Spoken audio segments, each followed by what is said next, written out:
Norway made a legislation which required the largest company and the stock-listed companies to have 40% female board members. It's a very traditional industry, so things are moving a little bit slowly, I have to say. The last years, there has been more innovation to reply to that first, and that is driven very much by sustainability. It's much harder to get by. You need to have better arguments and so to be listened to as a woman.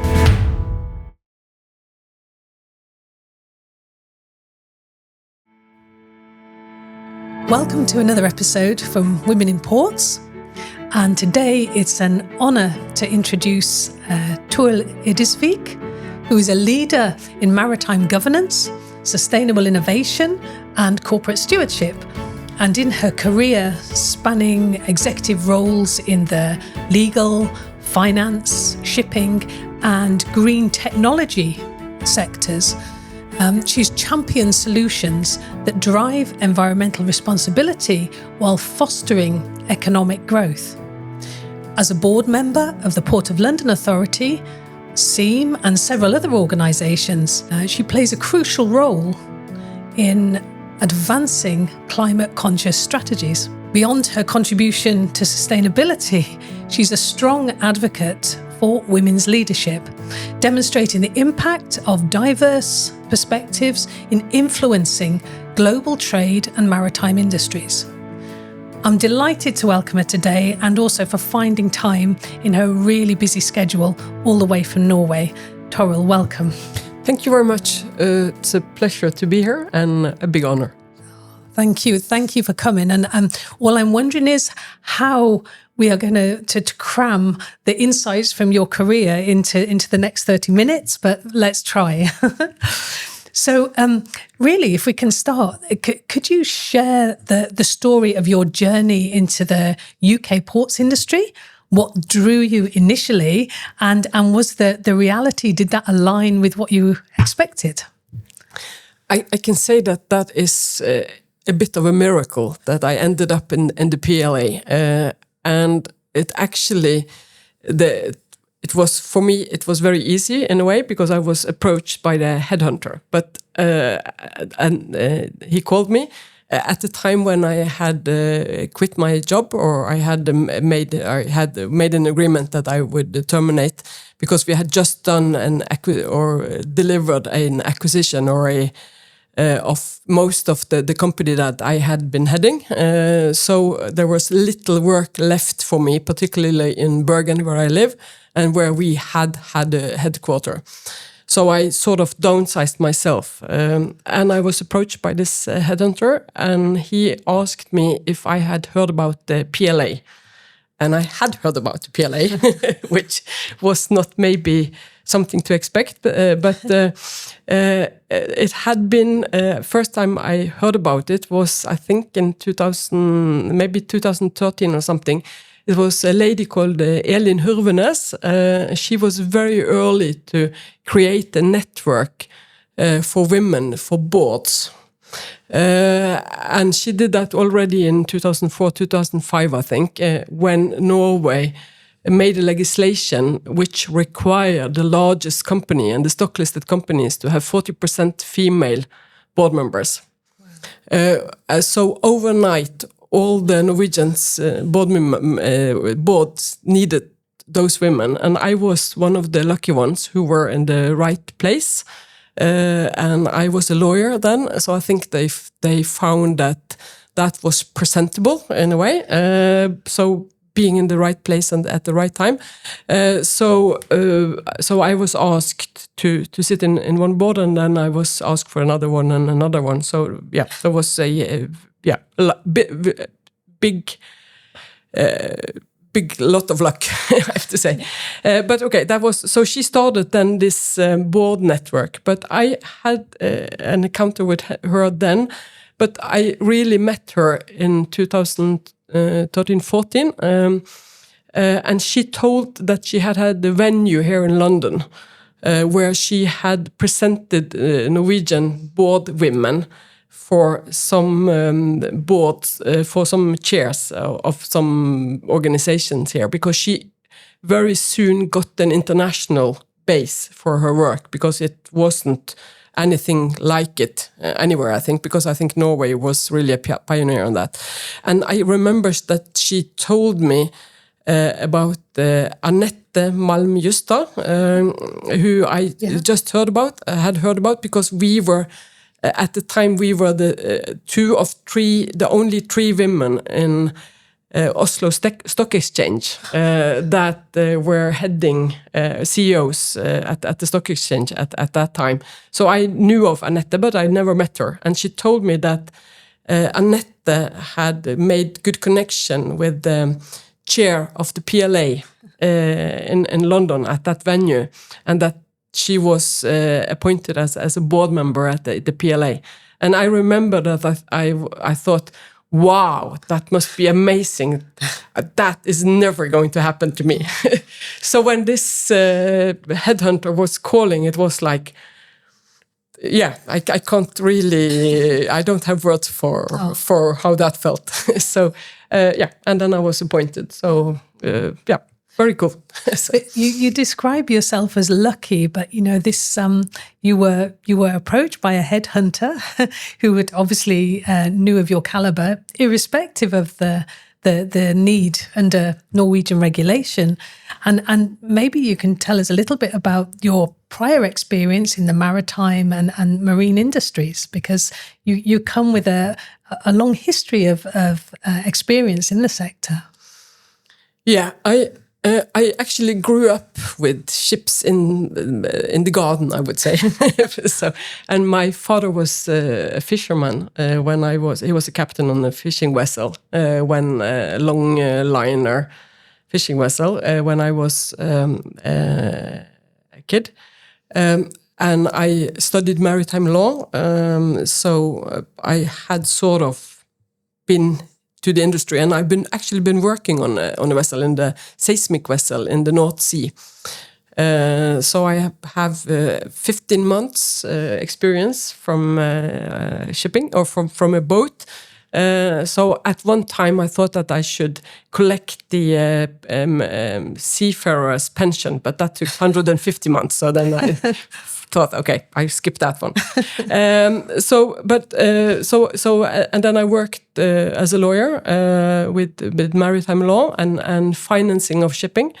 And then at the time I was moving from Oslo to Bergen, and I got involved in some restructuring of actually also a shipping company, but it was more on the financial side. So it was a type of ship lease, which was new at that time.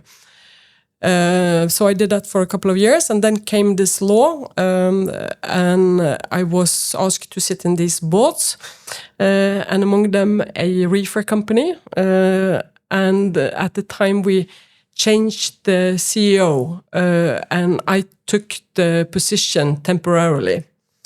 So I ended up in the reefer business in 2008, and we remember what happened in 2008. That was the financial crisis, and reefer shipping was also very much in a downward position because of the containers that took sort of the whole industry. So we went away from the traditional or conventional reefers, as we called it, to the containers, which were of course much more convenient. So it was kind of a constant crisis for 4.5 years, and so in the end we had consolidated what the remaining part of the industry. And my next job, that was also, I was in the board, so there's something with that, in a ship supplier for supplying provisions for, so that is the food and all the, what do you say? Provisions? For a boat.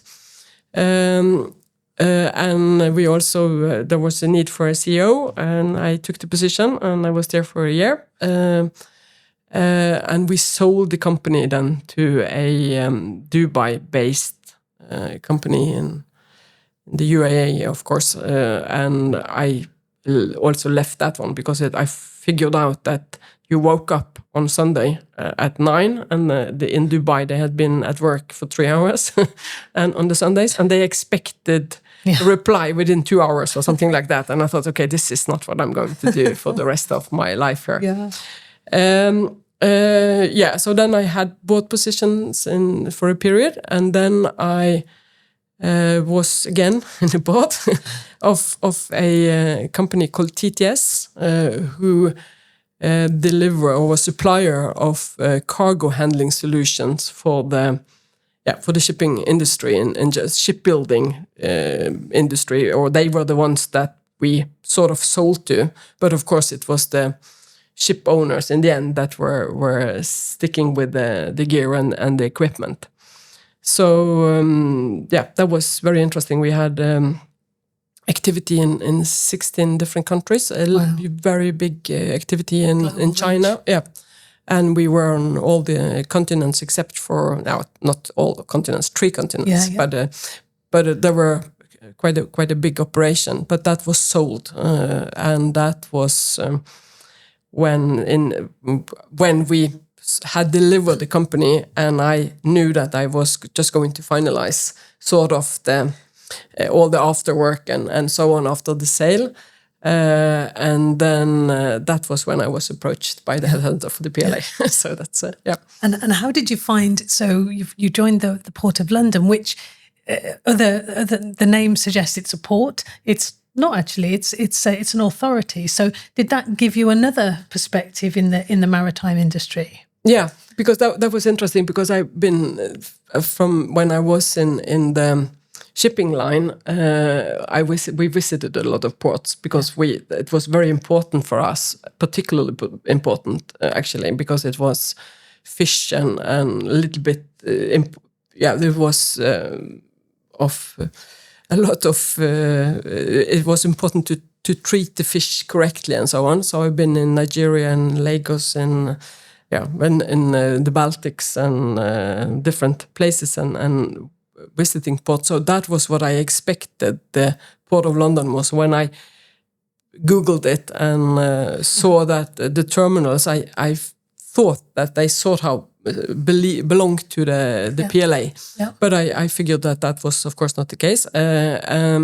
So the urban side of the PLA has, to me, been very interesting. And the authority also, when the pilots we have used, and we had it when on the seismic vessels we had pilots. So pilots I sort of knew of, but not the urban side or the So what an amazingly interesting and diverse career you've had so far. So you've gone from sort of the coalface of being at sea, visiting ports, and now gradually one thing has led to another with your board appointments as well. Yeah. So a really varied career, and I'm really interested as part of this conversation to understand how you have seen both sustainability and innovation develop over that time, and also from a women in ports perspective, how the women's role has developed over that time,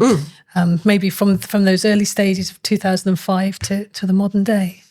Yeah, we were talking a little bit prior to this conversation, and it's a very traditional industry, so things are moving a little bit slowly, I have to say.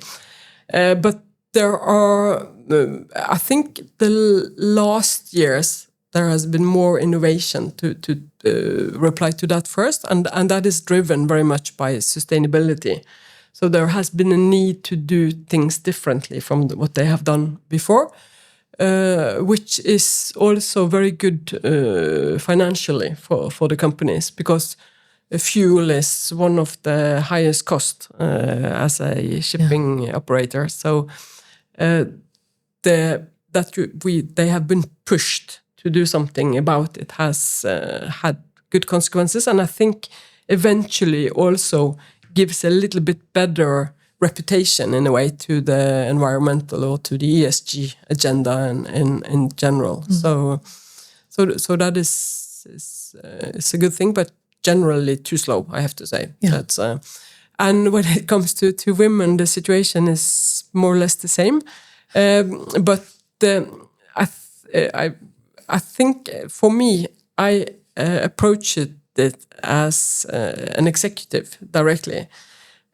So I have had in a way that is, I know that this may sound a little bit crazy, but it's in a way it's an easy way in. But of course not. But you get the respect a little bit with the role. So thankfully, at least. So I think you mean by entering at executive level rather than working your way up, for example. From face. So even though I've had plenty of occasions where people think that I'm just whatever, the one cooking coffee or whatever, but and even haven't shaken my hands because like in Nigeria, they didn't think that it was worthwhile. And if you're a Muslim, I had once saying that I'm not shaking hands with women and so on. And of course, he treated me better when I realized the day after that I was actually the CEO and not my colleague. So we had those situations, but so I think that can be a good way if you have a degree in something. Apply for the leader roles or the administrative roles in the shipping and port or the maritime because those sustainability and innovation decision making in organizations tends to come at senior level. So that is where, from a top down perspective, women can influence if you sort of enter at the right level, as you say. So because you've obviously been very adept in your career and you've developed this skill base and persona that people want on their boards, okay? So what skills do you feel you would advise younger women in the maritime industry, or what mindset would you advise them to adopt to develop that? How do they get to that senior level? The biggest trick is cheap and makes your life much better, and it goes for whatever you do, and it's a good sense of humor. Okay. That's the if you can make people laugh a little bit, it helps. And maybe not take yourself too seriously too. I think that is also a good thing to adopt in this environment. And I have one thing that I'm slightly embarrassed by, because there is an interview with me on Google, if you Google, where I said once that as a woman you just have to accept that there are silly comments and so on. And that was before Me Too. And when Me Too came, I realized that I should have been stood up for more, because I was in a position to stand up more than many. But on the other hand, don't take yourself too seriously, because then you end up just nagging or arguing all the time, and that doesn't take you anywhere anyhow. So there is, you have to figure a way to deal with it, and humor is good sense of humor is. So and we were talking previously, and you mentioned interaction between men and women can be, although maybe stereotypical, can be quite gender based, and sometimes there's a need for women perhaps to be a little bit more reflective or emotionally intelligent about whether we should talk now or when is the best time to broach this subject. So maybe that kind of interpersonal emotional intelligence might be something that's a useful skill to have. Yeah, my husband, he says that there are so many men they can't talk, and he's correct, I think, in many ways on that. And then if you come as a woman and you want to talk all the time, that's of course too much. That's very overwhelming. So so kind of a self-awareness and reading the room. Reading the room. So and to a larger extent than those men need to do, of course, which is not fair from a fair perspective. But and that's something we talked about as well, isn't it? That feeling that perhaps you're open to greater scrutiny as a woman in the same role for the same role as a man that you wouldn't be. So have you ever felt that your knowledge or your skills or what you're proposing is challenged on the basis that because of your gender rather than because of what you're saying or your position? I would say all the time and still.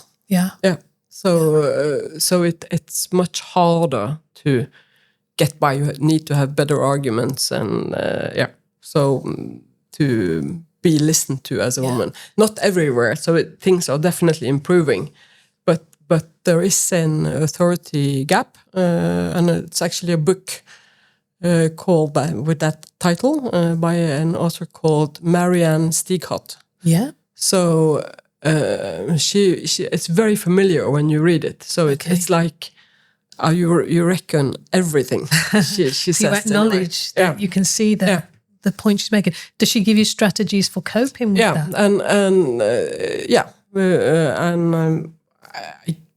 It's a lot. I think most is that women should support each other. Yeah. That is really maybe the most, and then there are other. She has a lot of strategies, and I can't remember her list, but it's very similar to mine. I think in many ways. Excellent. Well, hopefully the Women in Ports organisation is reflecting that ethos as well, and we will put the reference for this the book at the end of the podcast, perhaps, and our listeners and viewers might be interested. Yeah, great. So how do you see, with the advent of digitalization, AI, green technologies, how do you see the role of women perhaps changing or developing at all levels in the organisation, and what key skills would you advise women, younger women coming through or knowledge to gain that could really stand them in good stead for the challenges of the next 10, 20 years? If I could be very specific, I would say electrical engineering, and you may have a different word for that in English, but it's everything that is electric. There is a lack of them everywhere. I see it in all the boards where I am involved. We are lacking engineers of whatever sex. But if you have an engineering degree and particularly electrical, or you are so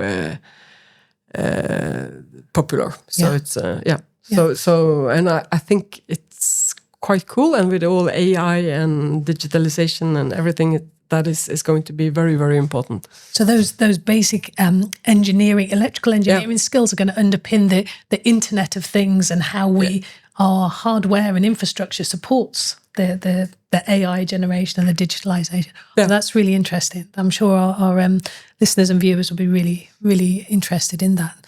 A couple of last questions, and I'm really grateful for your time, and I know you've got to fly back to Norway. But if you were given advice to younger women, middle career women, about how you gain or how you get those leadership roles, how would you advise somebody going about getting into that leadership, executive, strategic level? First thing is raise your hand. Yeah. Whenever someone is asking for something, raise your hand. I do it. And then it is to actually to bother, to do the extra work for things and go the extra mile or whatever. Yeah. Yes. And it is also to not be so afraid. So there is a book title that from a Norwegian author, and it's a little bit difficult to translate it, but it's actually a sentence in Norwegian, and it's there are limits to what I don't understand. Because we often say that there is limits to what I understand, but it's limits to what I don't understand. And I think that is an approach that is quite good. Because if you don't understand it, my experience is that most of the others don't understand it either. So ask. And also, if you don't understand it, try to understand it, because you can understand it. Yeah, I really like that mindset, and I completely agree with that. If you don't understand something, there's a good chance 95% of other people in the room don't know what it is, what that acronym stands for. Ask now, not in 5 years' time. So yeah, thank you. So if I can just finish then, just to complete, in 3 words, what should women in ports be? Cool. No, brave, or have that mindset. I think to ask questions and take initiative, raise the hand, and